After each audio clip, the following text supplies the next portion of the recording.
간절한 기대와 소망 부끄럽지 않게 십자가 전개하셨네. 어디든지 가리라 주 위에 서라면 나는 2020년 7월 31일 새벽 묵상, 오늘은 사무엘하 12장 16절에서 25절 말씀 전하겠습니다. 제목은 죄와 벌이라고 정해놨는데요. 제가 봉독해 올립니다. 다윗이 그 아이를 위하여 하나님께 간구하되, 다윗이 금식하고 안에 들어가서 밤새도록 땅에 엎드렸으니 그 집에 늙은 자들이 그의 곁에 서서 다윗을 땅에서 일으키려 하되 왕이 듣지 아니하고 그들과 더불어 먹지도 아니하더라. 이래 만에 그 아이가 죽으니라. 그러나 다윗의 신하들이 아이가 죽은 것을 왕에게 아뢰기를 두려워하니, 이는 그들이 말하기를 아이가 살았을 때 우리가 그에게 말하여도 왕이 그 말을 듣지 아니하셨나니 어떻게 그 아이가 죽은 것을 그에게 아뢰 수 있으랴. 왕이 상심하시리로다 함이라. 다윗이 그의 신하들이 서로 수군거리는 것을 보고 그 아이가 죽은 줄을 다윗이 깨닫고 그의 신하들에게 묻되, 아이가 죽었느냐 하니 대답하되 죽었나이다 하는지라. 다윗이 땅에서 일어나 몸을 씻고 기름을 바르고 의복을 갈아입고 여호와의 전에 들어가서 경배하고 왕궁으로 돌아와 명령하여 음식을 그 앞에 차리게 하여 먹은지라. 그의 신하들이 그에게 이르되, 아이가 살았을 때는 그를 위하여 금식하고 우시더니 죽은 후에는 일어나서 잡수시니 이 일이 어찌 됨이니까 하니, 이르되 아이가 살았을 때 내가 금식하고 운 것은 혹시 여호와께서 나를 불쌍히 여기사 아이를 살려주실는지 누가 알까 함이거니와, 지금은 죽었으니 내가 어찌 금식하랴. 내가 다시 돌아오게 할 수 있느냐. 나는 그에게로 가려니와 그는 내게로 돌아오지 아니하리라 하니라. 다윗이 그의 아내 바세바를 위로하고 그에게 들어가 그와 동침하였더니 그가 아들을 낳음에 그의 이름을 솔로몬이라 하니라. 여호와께서 그를 사랑하사 선지자 나단을 보내 그의 이름을 여디디아라 하시니, 이는 여호와께서 사랑하셨기 때문이었더라. 다윗이 회개하여 바세바 사이에서 낳은 아이의 회복을 위해 하나님께 간구하여 금식하며 밤낮으로 간구하는 장면이 나옵니다. 하나님께서는 이미 죄에 대한 벌을 정하셨음을 그는 알고 있었습니다. 그럼에도 식음을 전폐하며 간절히 기도합니다. 그 기도의 간절함이 시편 51편에 기록이 되어 있어요. 제가 읽어드립니다. 하나님이여, 주의 인자를 따라 내게 은혜를 베푸시며 주의 많은 긍휼을 따라서 내 죄가를 지어 주소서. 나의 죄악을 맑게 씻으시며 나의 죄를 깨끗이 제하소서.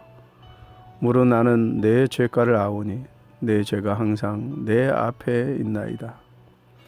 내가 주께만 범죄하여 주의 목전에 악을 행하여 싸우니 주께서 말씀하실 때 의로우시다 하고 주께서 심판하실 때 순전하시다 하리이다.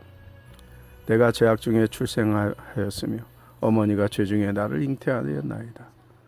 보소서, 주께서는 중심이 진실한 자를 원하시오니 내게 지혜를 은밀히 가르치시리이다.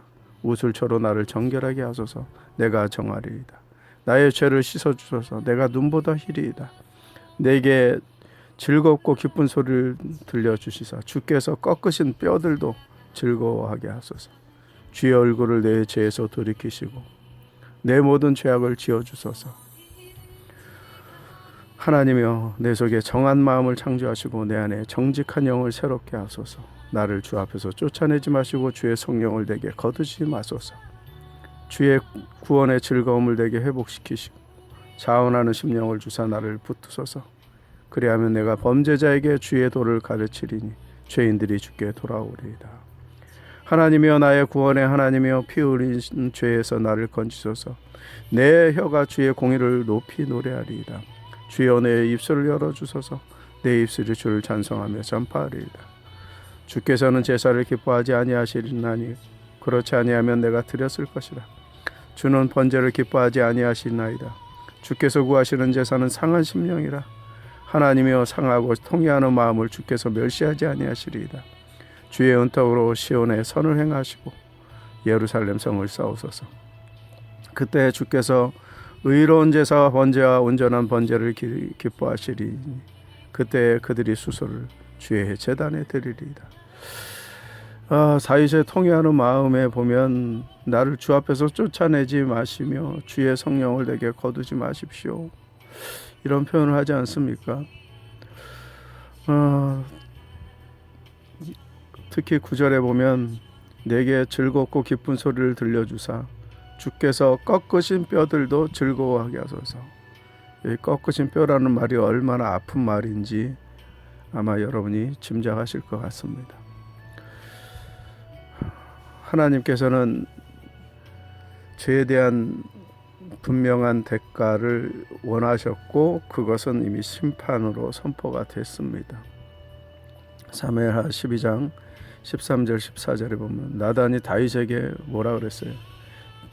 여호와께서 당신의 죄를 사하셨으니 당신은 죽지 아니하려니와 이 일로 인해서 여호와의 원수가 크게 비방할 거리를 얻게 했으니 당신이 낳은 아이가 반드시 죽을 것입니다. 그랬어요. 심판은 정해졌음을 기억해야 합니다. 특히 하나님의 율법으로 다스리는 국가에서 하나님을 섬기는 일에 모범이 되어야 할 수장이 범죄한 것 자체가 하나님을 대적하는 자들에게 비방거리가 되기 때문에 그 죄에 대한 대가를 반드시 하나님이 받으셔야 공의가 바로 섭니다. 다윗의 간음죄와 살인죄는 특히 사형에 해당하는 중죄였습니다. 레위기 20장 10절에 보면 누구든지 남의 아내와 간음하는 자 곧 그의 이웃의 아내와 간음하는 자는 그 간부와 음부를 반드시 죽일지니라 그랬어요. 또 레위기 24장 17절에 보면 만일 사람을 쳐 죽인 자는 반드시 죽일 것이라고 했습니다. 하나님의 이러한 사죄하심은 사실은 그의 목숨을 살려주시는 은총에 있었습니다. 그리고 하나님 앞에 범죄에 대한 결과는 벌입니다. 그래서 제가 오늘 강론을 죄와 벌이라고 정했습니다.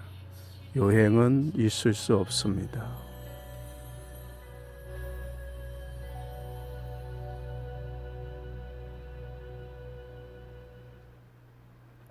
전능하신 하나님,